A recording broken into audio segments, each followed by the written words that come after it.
Oh, draw me, Lord. Oh, draw me, Lord. Oh, draw me, Lord. And I'll run after you. Oh, draw me, Lord. Oh, draw me, Lord. Oh, draw me, Lord. And I'll run after you. Oh, draw me, Lord. Oh, draw me, Lord. Oh, draw me, Lord. And I'll run after you. Oh, draw me, Lord. Oh, draw me, Lord. Oh, draw me, Lord. And I'll run after you. Oh, draw me, Lord. Oh, draw me, Lord. Oh, draw me, Lord. And I'll run after you.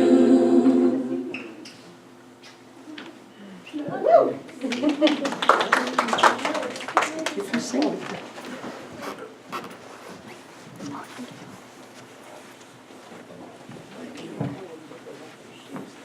Oh, I'm sorry. Okay. Oh, wait a minute, where's it going? I can't do this one. Wait a minute. Oh, yeah. Wait, is it connected? Oh, wait. Excuse us while we Yes, we're just playing here.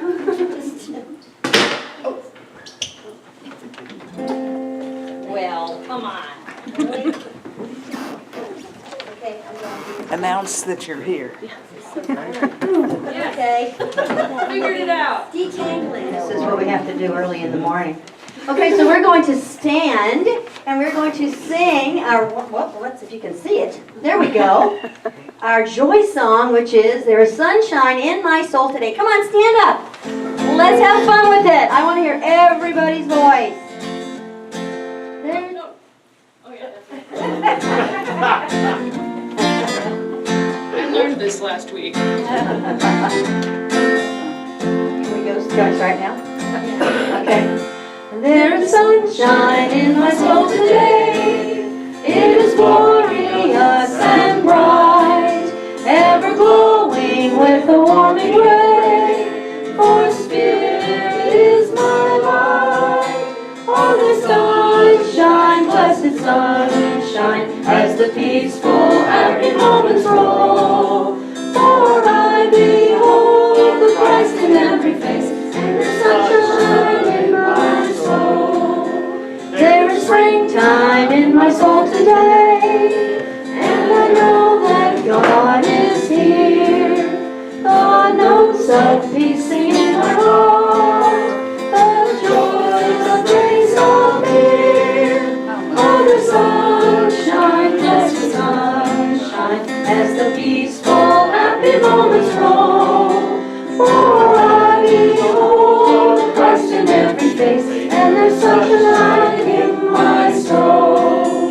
There is gladness in my soul today, and hope and love and praise. For blessings which life gives me down are brightening all my days. Oh, the sunshine, blessed sunshine, as the peaceful happy moments roll. For I behold the bright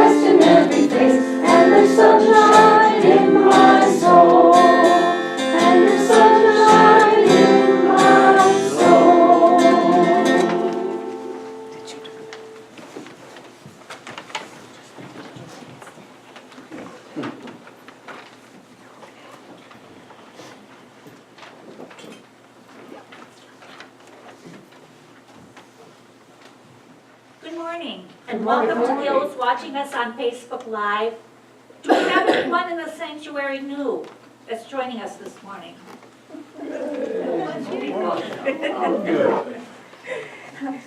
Our guest musician is Joy, and she will also be taking Rick's place, and she's going to be accompanying us through the songs. The reader is myself, and our message is from Dr. Maurita. Goals are dreams with a deadline by Melody Beattie. As above, so below. First it happens in spirit, then it manifests in the physical, not the other way around. First we see a vision. Our soul tells us through the words and eyes of our heart. Then the steps become clear, and we see the order in which they should be taken. Then it is finished. By the time the vision has arrived, it is already, as some say, a done deal. You waste so much time and effort when you try to accomplish something before you have envisioned it. Learn to let the vision come first. Take time to shape it in spirit before you try to shape it in physical form. If you can't see something clearly, the vision may not be complete. Take the time you need to think about it, to let it come into focus, to let the vision take shape in your mind. Operating from vision will guide us onto our highest path. It will also make our life and work much easier. Take time to develop a vision for all you want to do. Let your vision guide you. When it manifests itself first in spirit, the physical form will follow. Our opening, this morning, our opening hymn is going to be number 39.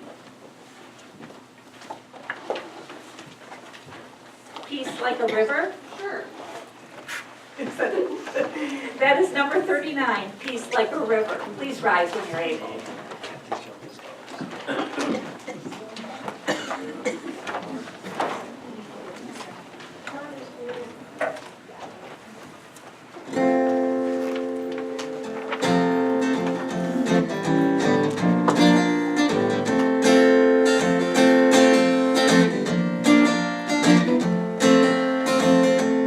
I've got peace like a river. I've got peace like a river.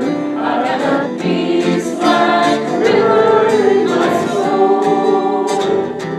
I've got peace like a river. I've got peace like a river. I've got peace like a river in my soul. I've got love like a river. I've got love like a river. I've got love like a river in my soul. I've got love like a river. I've got love like a river. I've got love like a river in my soul. I've got joy like a river. I've got joy like a river. I've got joy like a river in my soul. I've got joy like a river. I've got joy like a river. I've got joy like a river in my soul. I've got joy like a river in my soul.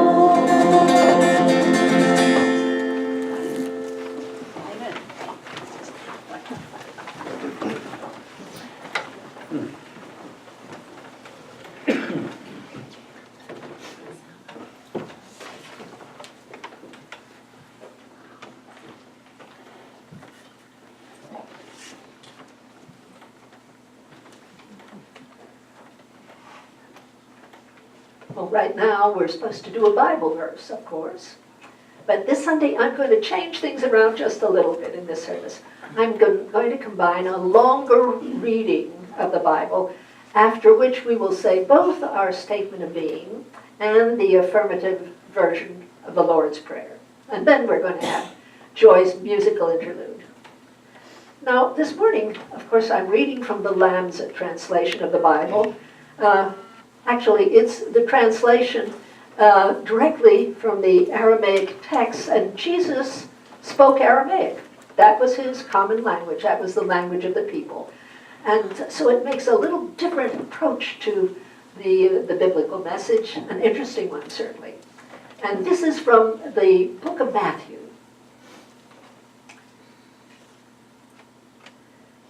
And it's the first verse of chapter 21. When he came near to Jerusalem, he came to Bethphage on the side of the Mount of Olives. Now, the Mount of Olives was a hill about half a mile high and less than half a mile from Jerusalem. But why did he come to Jerusalem by that particular road? After all, there were other roads to Jerusalem. It was as though he was following an inner script, a sort of plan of what was going to be happening to him. The prophet Zechariah had predicted that the Messiah was going to come to Jerusalem by that route, and that the Messianic kingdom would then be established in Jerusalem. Zechariah also predicted a bunch of other things, including that he would be riding on an ass, on the colt of an ass, the foal of an ass. So, what happened next? Well, Jesus then sent two of his disciples into Jerusalem, or the environments of Jerusalem. And I want to read from verses 2 through 7. Jesus then sent two of his disciples, and he said to them, "Go to that village which is in front of you, and straightway you will find a colt, rather an ass, which is tied up, and a colt with her. Untie and bring them to me. And if any man should say anything to you, tell him that our Lord needs them, and he will immediately send them here." All this happened so that what was said by the prophet might be fulfilled, who said, "Tell the daughter of Zion, behold, your king is coming to you meek, and riding upon an ass and upon a colt, the foal of an ass." And the disciples went and did as Jesus had commanded them. And they brought the ass and the colt, and they put their garments on the colt, and Jesus rode on it.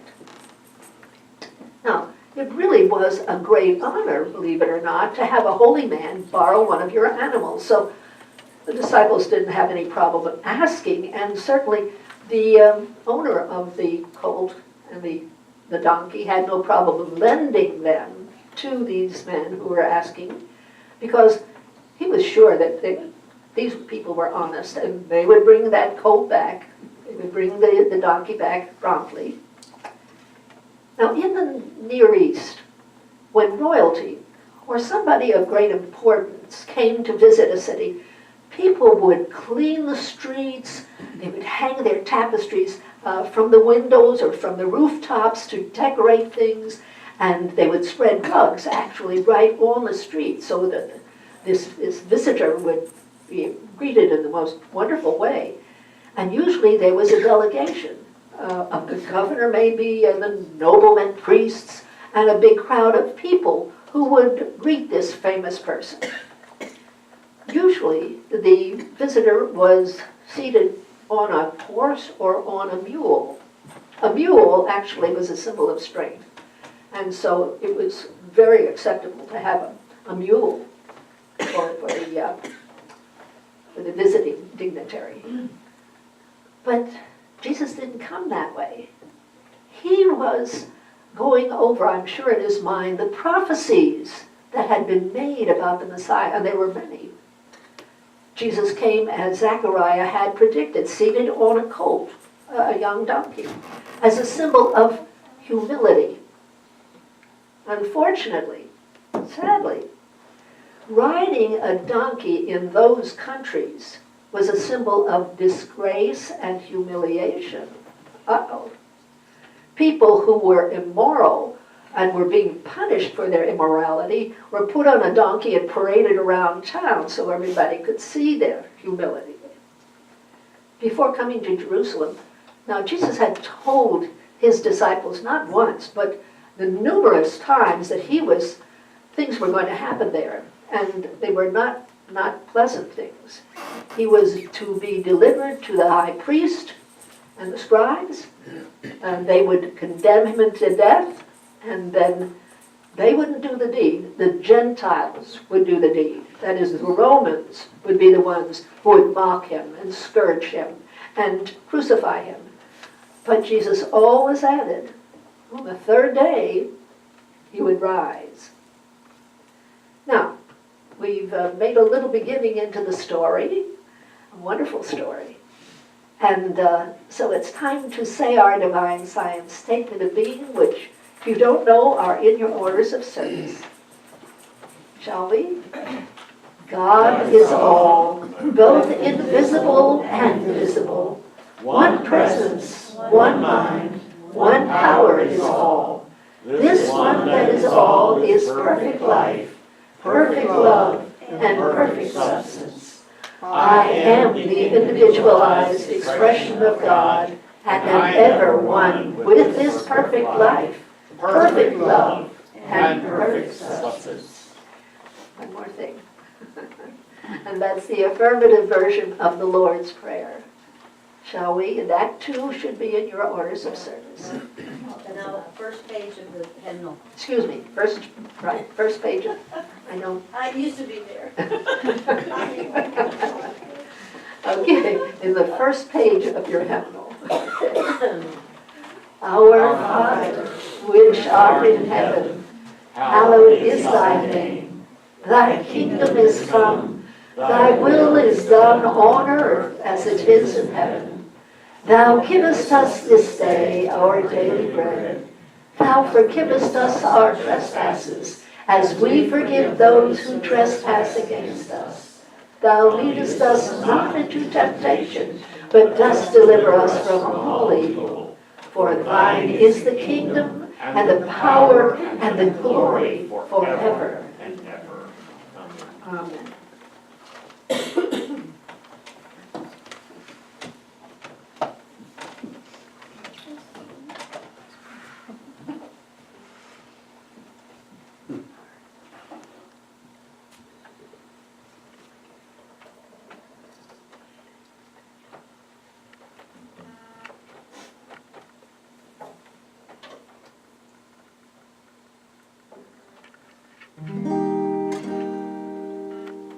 This is a song I wrote called Sunny Day, and I just wanted to sing it today because it's not. So maybe we can bring in the sun.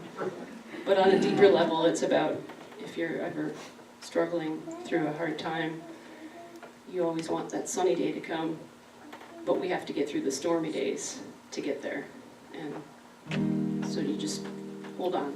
It'll come eventually.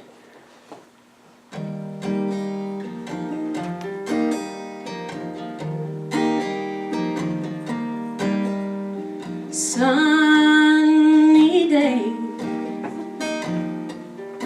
you come back to me, don't change my life, you can change it later maybe. Don't run away, I'm not ready for the sudden way the weather's changing. Seems like the whole world is going crazy. Sunrise,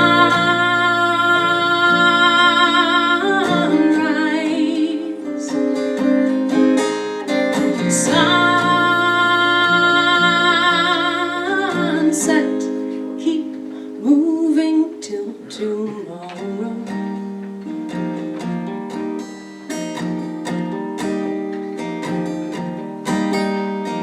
Stormy day,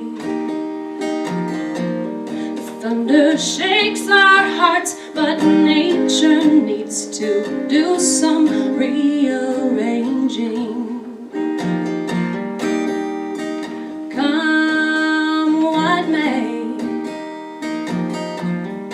Just embrace the change. The one thing we can trust is that we're changing.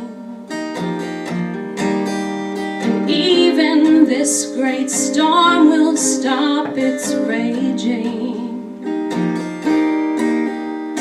Sunrise,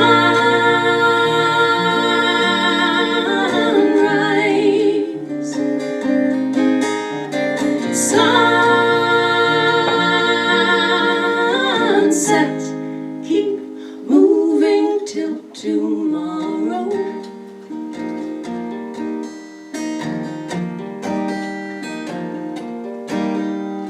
Sunny day,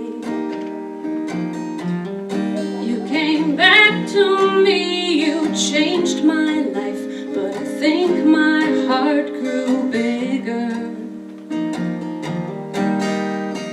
Come and stay,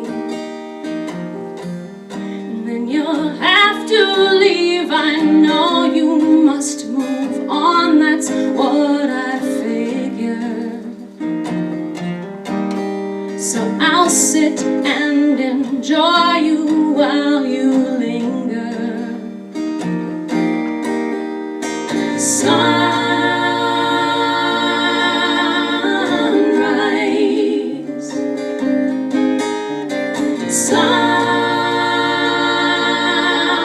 sunset, keep moving till tomorrow.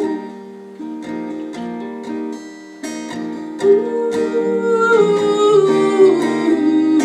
sunrise, sunrise, sunrise, sunrise, sunset, keep moving till tomorrow.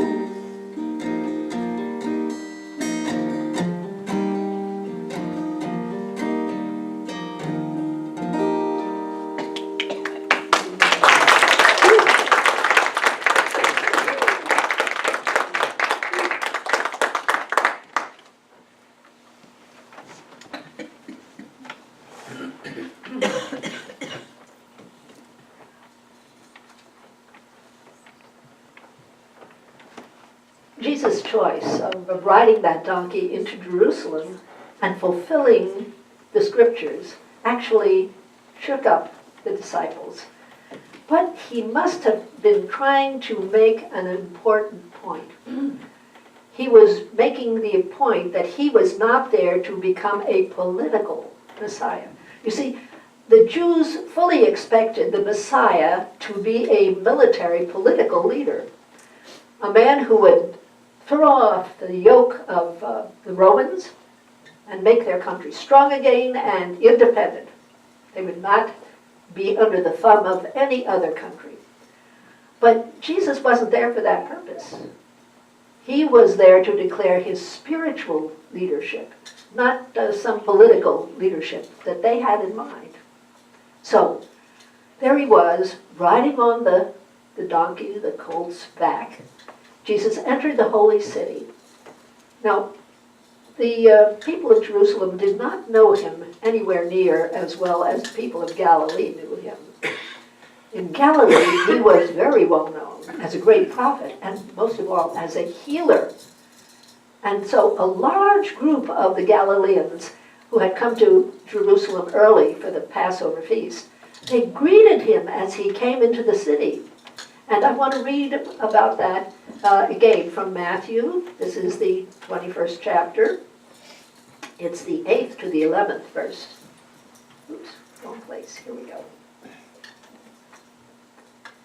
And a great many people spread their garments on the road, and others cut down branches from the trees and spread them in the road. And the people who were going before him and coming after him were shouting and saying, "Hosanna to the Son of David! Blessed is he who comes in the name of the Lord! Hosanna in the highest!" When he entered Jerusalem, the whole city was stirred up, and they were saying, "Who is this man?" And the people were saying, "This is the prophet Jesus from Nazareth in Galilee." So, Jesus' entry into Jerusalem might have been a political failure because he wasn't there for that purpose.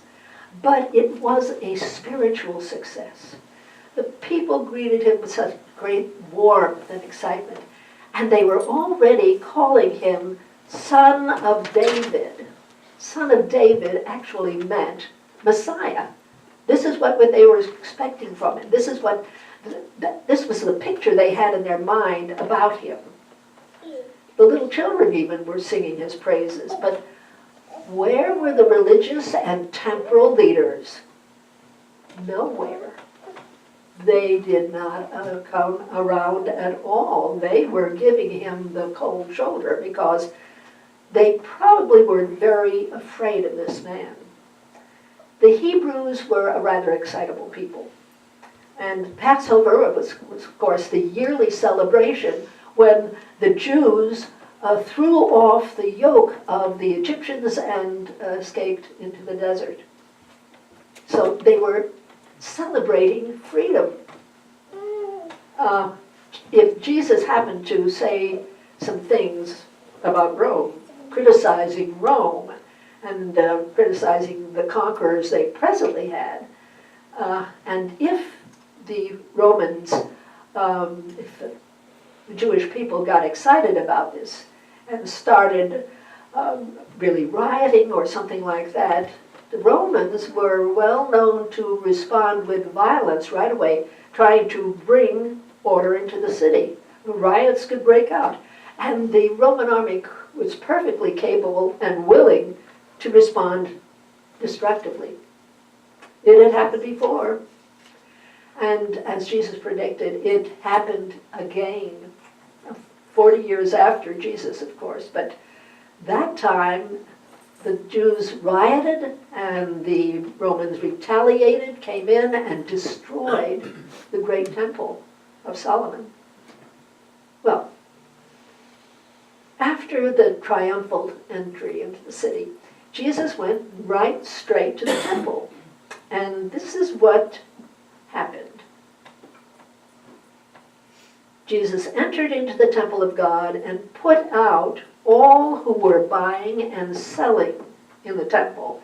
And he overturned the trays of the money changers and the stands of those who sold doves. And he said to them, "It is written, my house shall be called the house of prayer, but you have made it into a bandit's cave." When King Solomon built this temple and dedicated it, he called it the house of prayer. It was dedicated to the people who went there just to pray and to worship.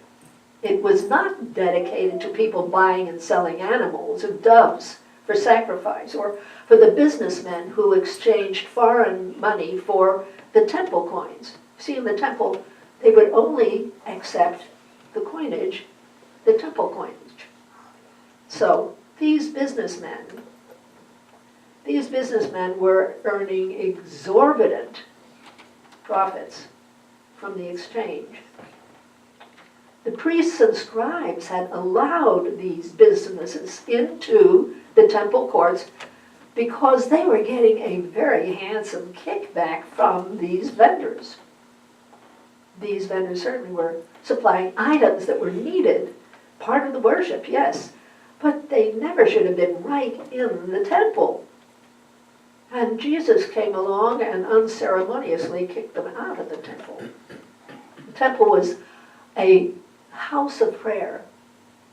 It was a house of prayer, as Solomon had said, not a place for commercial enterprises. And once again, we go back to Matthew. And in the temple they brought to him the blind and the lame, and he healed them. And when the high priests and the Pharisees saw the wonders that he did, and the boys who were crying aloud in the temple and saying, "Hosanna to the Son of David," they were very displeased. And they said to him, "Do you hear what they are saying?" And Jesus said to them, "Yes. Have you never read, from the mouth of little children and boys you made praise?" And he left them and and went outside of the city to Bethany, and he lodged there. In the morning, as he returned to the city, he became hungry, and he saw a fig tree on the roadside, and he came to it and found nothing on it except leaves. It's very possible that all the people who walked past that fig tree had taken the fruit, enjoyed the fruit. He said to it, "Let there be no fruit on you again, forever." And shortly, the fig tree withered. When the disciples saw it, they were amazed and said, "How is it that the fig tree has withered so soon?" And Jesus answered and said to them, and this is very important, "Truly I say to you, if you have faith and do not doubt, you will perform a deed not only like this of the fig tree, but should you say even to this mountain," and it was a mountainous area, "say to this mountain, remove and fall into the sea, it shall be done. And everything that you will ask in prayer and believe, you will receive." So, this is one of the most powerful teachings, statements that Jesus ever made. And he was pronouncing a spiritual principle that we need to remember. We need to keep remembering it, to use it consistently, to rely on it. And that is to invest our faith in the availability of the good things that we need in life. The things that are necessary, that are fruitful, that bless and benefit us and the people around us.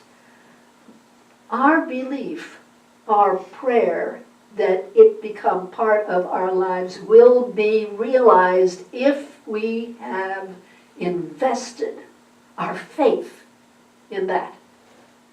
The sense that, yes, this is going to come about. And to quote him once more again, because it's so valuable, it's a lesson we have to keep in our minds and utilize all the time.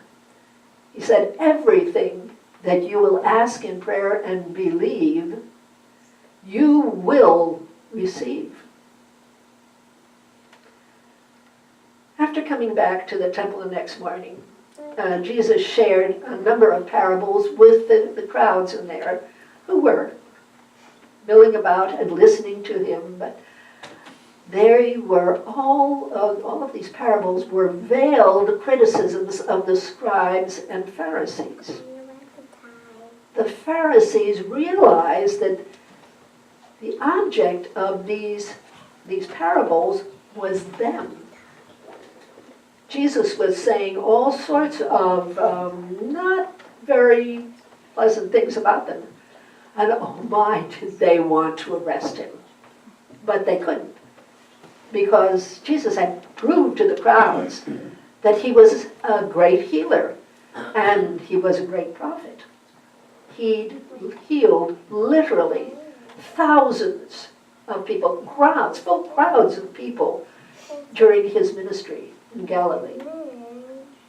He'd been arrested. If he had been arrested, the crowds would have rioted. They'd have gone ballistic. Next, the scribes and Pharisees tried their best, to be very polite, but to trap him into saying something that would offend the Romans. "Tell us," they said, "is it lawful to pay a head tax to Caesar or not?" And this is a sticking point for the Jews. You remember his famous reply. "Render unto Caesar the things that are Caesar, and unto God the things that are God's." Oh, what a brilliant man he was. What a smart person. Next, the Sadducees, another group, religious group, tried to trap him again, but unsuccessfully. This was an amazing mind. An amazing mind as well as amazing spiritual power. And he answered their questions, their traps, so skillfully that they were reduced to silence. Didn't have anything else to say.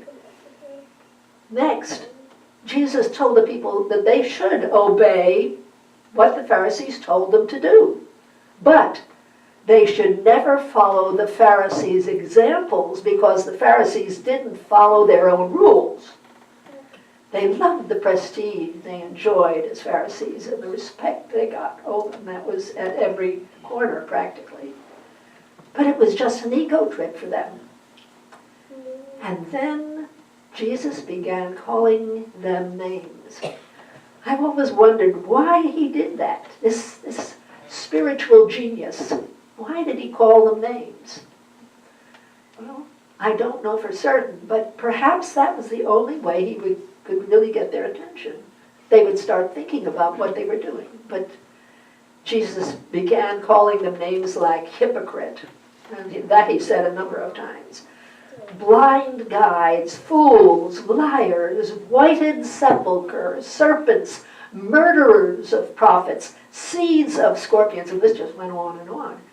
And with each epithet, he would bring up different times in history when they had done unrighteous things, deceitful things. Jesus said, "From the outside you appear to men to be righteous, but from within you are full of iniquity and hypocrisy." Then he turned on his heel and walked out of the temple. I bet the Pharisees were seething. They were totally unused to getting this kind of feedback from anybody. But they couldn't touch him. No, not in the temple, certainly. And not in daylight.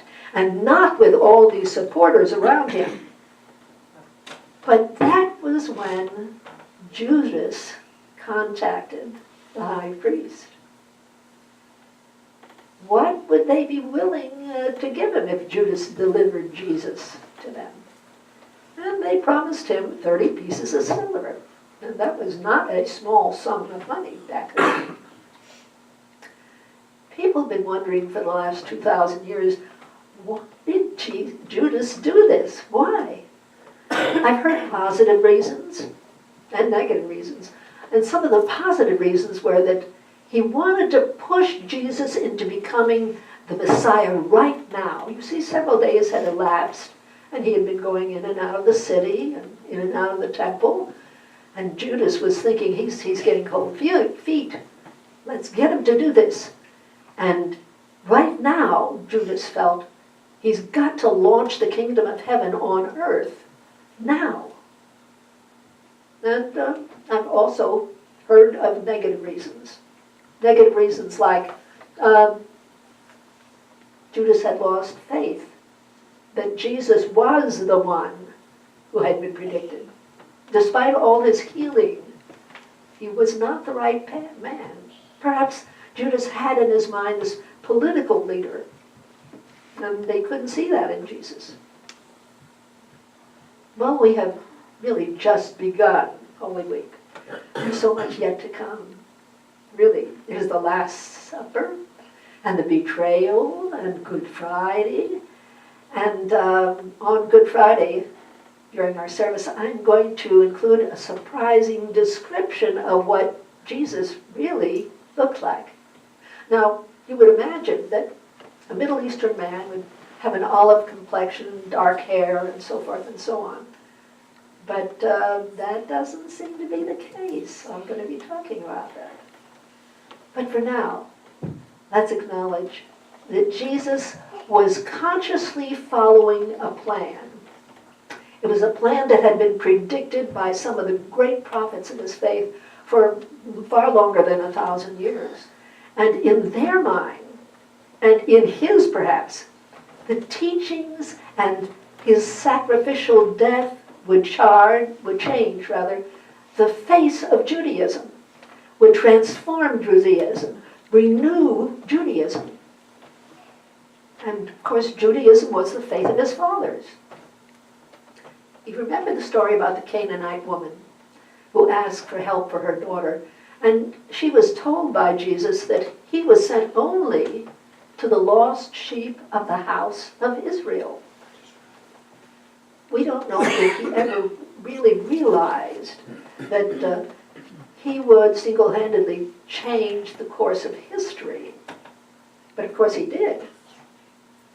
All he seemed to be certain of was the need to follow these intuitive predictions and directions of the writers of Psalms, Jeremiah, Isaiah, Daniel, Malachi, Hosea, and still others, concerning what the Messiah would do when he came. And of course, the voice of God within him was telling him what to do as well. But still, this whole body of information, and he was playing the part. Now, what does this say to us here, 21st century America? That happened long, long, long ago. It says that we don't have a kind of worldwide ministry, a teaching ministry that Jesus had. But there is a God-inspired plan for each and every one of us. None of us are useless divine afterthoughts. We each are irreplaceable in God's universal plan. In our efforts to learn more, to love more, to serve more, we are going to be fulfilling our spiritual destiny, just as surely as Jesus fulfilled his. Now, Reverend Melanie keeps telling to us that, reminding us, importantly, that we are all ministers to one another. And she's absolutely right. We are all capable of being the one with a kind word, the one with an attitude of encouragement, the one whose belief in someone else and their ability to create their good dreams. We are the one who can change somebody's world, even somebody we don't know very well. We can bless people we don't know, we'll never know, by praying for them, by knowing for them that they truly are God's beloved, that they are protected, they are divinely guided, they are blessed children of God. Just like Jesus, each of us is an indelible and indispensable part of a universal plan. We are all so incredibly important. So let's walk the path of light and fulfill our own divine plan. This week we celebrate the sacrifice of Jesus, and we celebrate the wonderful results of that sacrifice. Today and every day, we can celebrate what he did and what we are capable, fully capable of doing, day after day, and moment after moment. Shall we close our eyes for a moment and go within? How blessed we are. How blessed we are to be able to read about this spiritual genius, this man of God, this teacher, this light of the world, and follow his example. Listen to what he said. Emulate it. Celebrate it. Jesus is the central character of this week's great drama. And yet, each one of us is the central figure in our own private drama. How wonderful to know that following his example of loving service, of knowing the truth about people, their goodness, their child of God nature, their light of the world nature. He has encouraged each and all of us to live that, to be that, to know the truth of that within us. Today we give thanks to God, who is the author of every good gift. We thank him for the life, the death, the resurrection, the teachings, the example of Jesus of Nazareth. Thank you, beloved Father, for all this, for all he did and said. And thank you for everything else.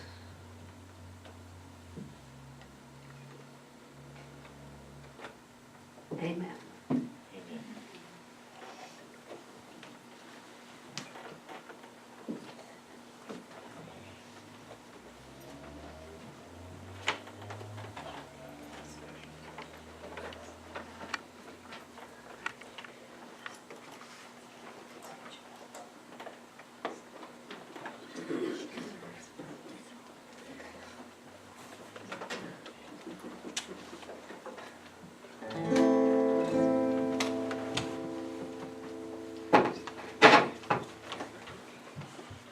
This is a chant called Thank You. Thank you for this day. I invite you to sing it with me, or just listen.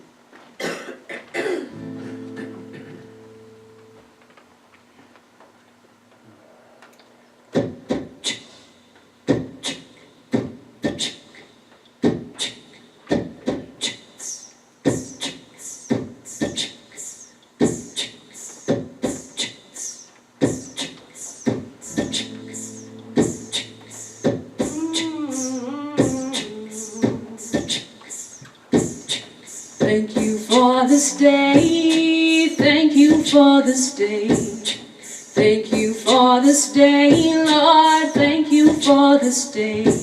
This healing, this healing, this healing day. This healing, this healing, this healing day. Thank you for this day, thank you for this day. Thank you for this day, Lord, thank you for this day.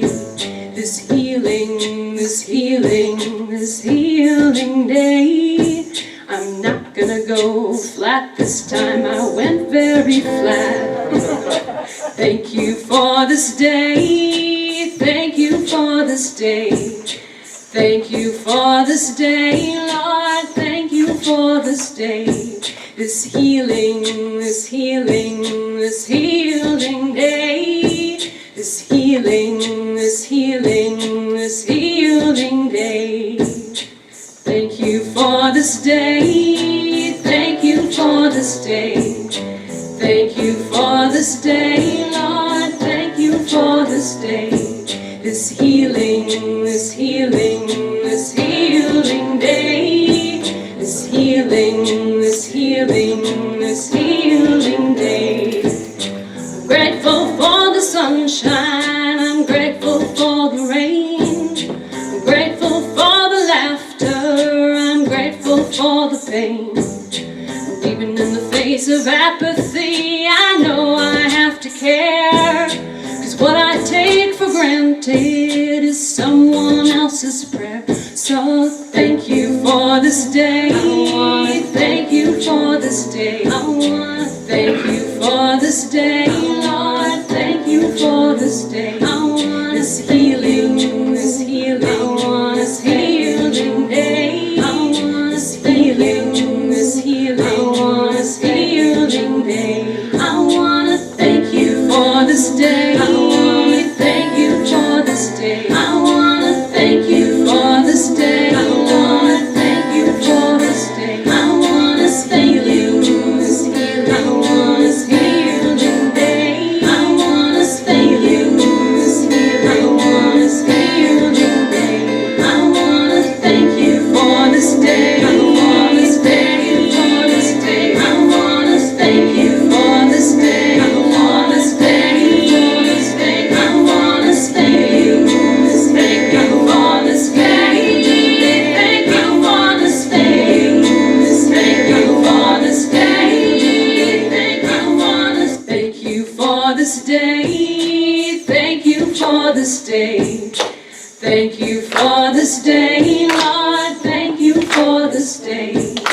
this healing, this healing, this healing day. This healing, this healing, this healing day. Thank you for this day, for this day, for this day. I wanna thank you for this day, for this day, for this day. I want this healing, for this healing day. I want this healing, for this healing day. I wanna thank you for this day, for this day, for this day. I wanna thank you for this day, Lord. Thank you for this day. I want this healing, for this healing day. This healing, this healing, this healing day.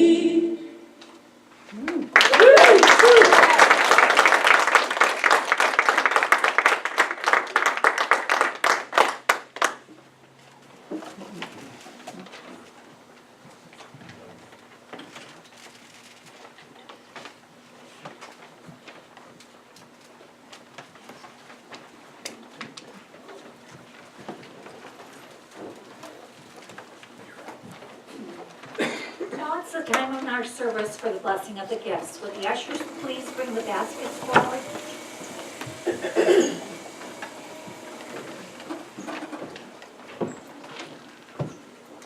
Please say with me the blessing of the gifts. It's found in your orders of service.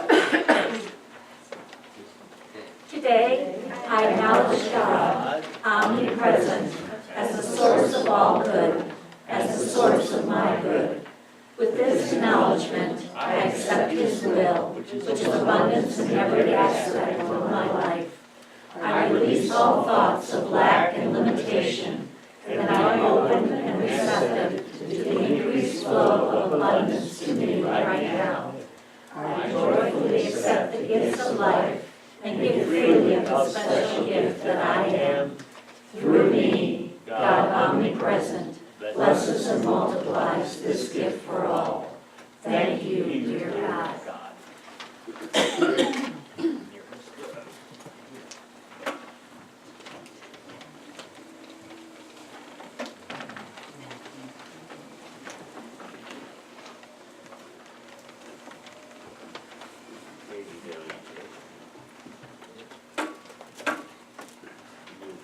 While the offering basket is being passed, I wanted to also offer our prayer basket.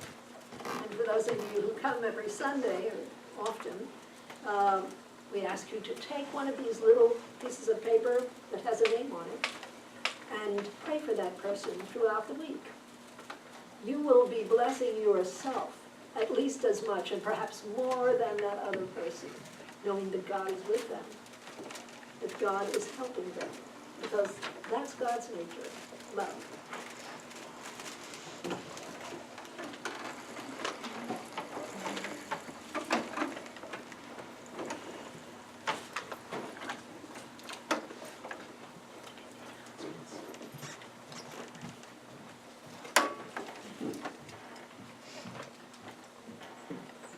All right, we have just a few announcements. I'd like to remind you that this Thursday night is Pam Wood's class on journaling, and many of you have participated. It's wonderful, so try to be there. Friday night is our Good Friday service at 7, so we would love to see you here.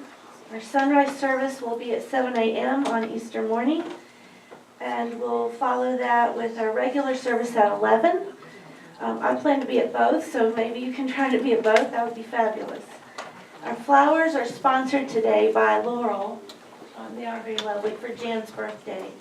And Jan, we know you're with us out there watching. Happy birthday. Happy birthday, Jan. Also, be sure to get your ballots in by May the 12th. They're right over here. We'll be voting for 2 board members, so please do that. And don't forget that we'll have our annual meeting on May the 19th, and I'm sure you'll get reminded many times before then.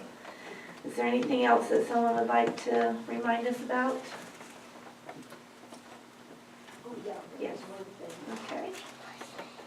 Voices of Faith is an ecumenical group of a whole range of different religious beliefs. And they are having a potluck dinner, and I should have had this information right in my hands, but I don't, but it's posted out here, and it's posted also in our annex. And the topic will be a very interesting one also.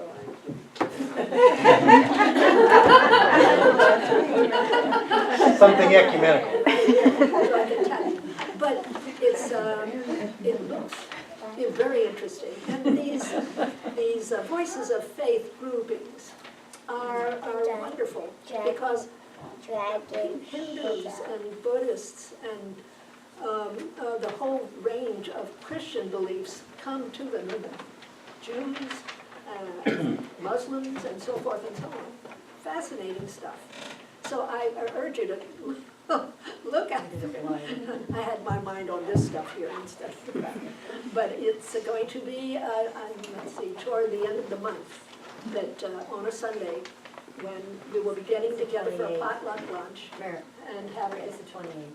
28th? It's the after Easter Sunday. It's the Okay, thank you. 28th, that's, so take a look at that announcement out there, please. Thank you so much. Just look on the sign, it tells you the church where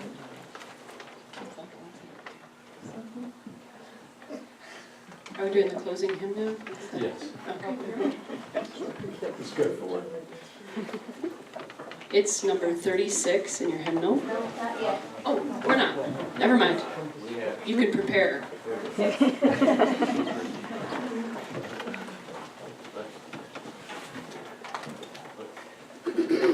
Today, I have the very great pleasure to invite anyone who would like to become a member of Valley Community Church to the front of the room. Membership here at our church is open to any person who believes in the omnipresence of God and who has taken either 2 evening orientation classes or has taken our Fundamentals of Divine Science class. But a person who has found their beliefs to be in harmony with the way we look at life, the way we try to approach it. Now, they've come to feel that our church has become a source of spiritual good and that it's a spiritual community that they truly want to connect with. So I would like to, I've not heard. Did you turn off your microphone, Maurita? If I try to sing with this thing on. There you are. So I want to invite any person or persons who fit this description to come to the dais. And it is a very simple process of just putting their name in our membership book, but we certainly do greet them with such open arms. Yay!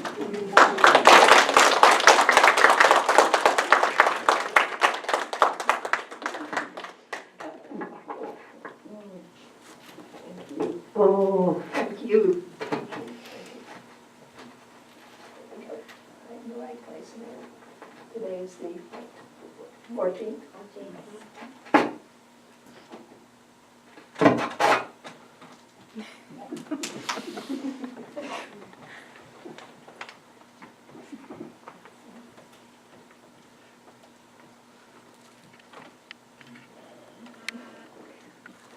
What a wonderful addition to our church.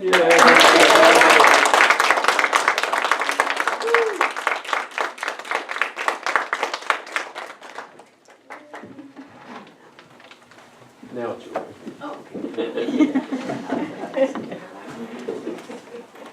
Okay.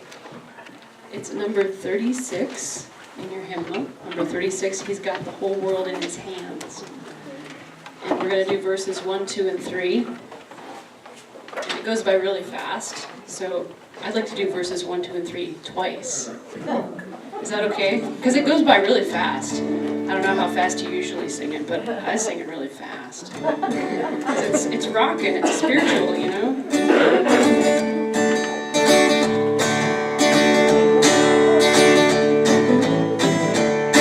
He's got the whole world in his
Amen.